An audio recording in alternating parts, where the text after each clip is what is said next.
Good afternoon, everybody on YouTube. This is Rick Thomas from Obsolete Video Services. Hey guys. Alright, we made some incredible strides today, and today I finally got the answer to my problem. Alright, we have a VR-7500 Ampex on the table right here I've been working on as well. So I've been doing some troubleshooting, trying to figure out the problem, why this motor is not engaging. And, well, we figured it out today.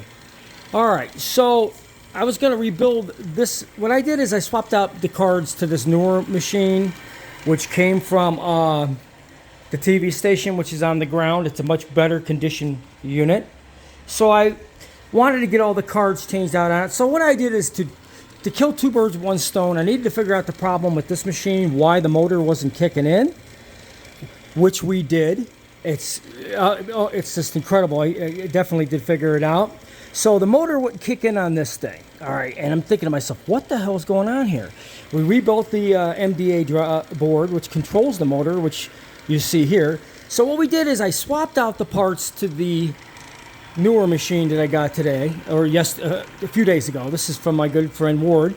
So we put all new boards in, all right, and I swapped out the motor MDA board in the back.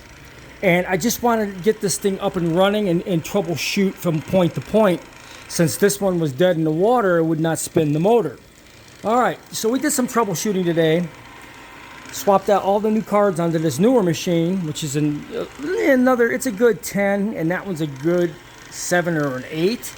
So we swapped out all the cards I rebuilt into this machine, and we did figure out the problem. As you can see, the motor does run.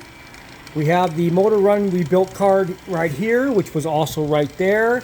So I just automatically swapped it out before I start rebuilding anything for this unit. So what we did is we replaced the motor run card here, all these cards. We took them off of this machine just to troubleshoot and pretty much get this one done, because this is the newer machine of the two. And during that process, we figured out why this motor will not engage. A lot of times it's a very simple little fix. If you have another machine, you could kind of troubleshoot it pretty quick. But we do have a problem. This particular machine is working fine, and I just got to put some new belts in, and we got this 7500 working. No problem. This machine here, I'm going to do the boards on it. The boards that came off of this machine to go on that machine, which I have sitting over here. We'll rebuild those, and we'll get this machine up and running now that I know what the problem is. Alright, so we did swap out the motor. That's not the cause. It's not the motor run MDA board. What's causing the problem for this machine is the servo card. The servo card has a short somewhere. So now we're going to have to figure that out on this board, even though I rebuilt it. Most likely it's going to be a transistor, which I didn't bother changing on these, and on this particular board, which I probably should have, like I did on my 7000. But as I always come across these things, I'm always right. It always ends up being exactly what I was thinking it would be. So it looks like we have some transistors that are bad on this card. We're going to rebuild this card again and pop out the transistors, check the resistors and all that. But that was causing the problem on this one that I was rebuilding with the motor, with the bad motor. It wasn't the motor run card that wasn't turning the motor on. It was the actual servo card itself. So now we got to rebuild that, and then I'll rebuild the other boards, and we'll get this one up to par as well. Meanwhile, we're able to get this one almost completely done. I'm going to change out the belts and the tires on this one. Now that we got all the cards working on this one, we got the new power MDA board installed. This one works. So if you go look in the back here, you got the lights going back and forth. Go in the play position. It does work. It does work in the play position. Hit stop, go in the record position, and it does work in the record position. So this one absolutely does work. The servo card on this thing, I left the original one in just temporarily until I change out the caps, but this is the problem.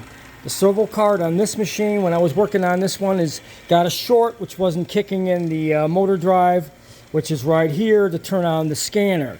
So we're going to rebuild the cards on this one. Mechanically, this machine's in great shape.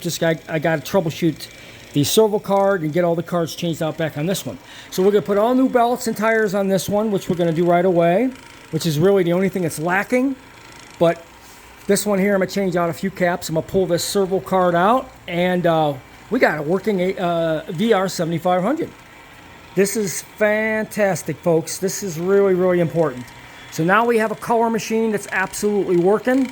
No problem. I just got to tighten up some things on it and get a few things changed out. A few caps on this board, get the belts changed out and put the new tires on this thing. And this one's buttoned up and this is ready to go. So this is one rebuilt VR-7500. So like I said, guys, sometimes it takes time. You got to troubleshoot these machines. It can be a real pain in the ass when you think you might have it and you shortcut things, which I normally don't ever do. But like I said, I'm usually always right about these things. It's probably going to be a few transistors shorted out on this servo board, which puts the voltages through so the actual servo motor can continue from the MDA board. If there's a short circuit on this board, it's not going to turn on. And that's exactly what's happening. So we're going to rebuild this board, and we'll get back to this first machine. Unfortunately, it did have a few issues, but this one here, like I said, we did get fixed completely, and I just have to tighten up some things on it. Now we got a VR-7500 color machine, and it is now in working order. So I hope you guys enjoyed this video.